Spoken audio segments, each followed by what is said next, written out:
Commercial ગેસના ભાવમાં વધારા સામે કોંગ્રેસે પ્રહાર કર્યા। જાન્યુઆરીથી અત્યાર સુધીમાં સતત 7મી વાર ભાવ વધ્યો ત્યારે નવો ગેસ સિલિન્ડર હવે 3100 રૂપિયાની સપાટીએ પહોંચશે।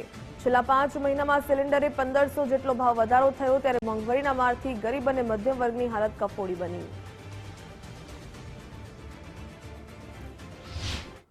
કોમર્શિયલ ગેસમાં વધારાના કારણે દેશમાં જે રેસ્ટોરન્ટો ચાલે છે, નાના નાના ધાબાઓ ચાલે, એ તમામ ઉપર સીધી એની અસર આવે છે।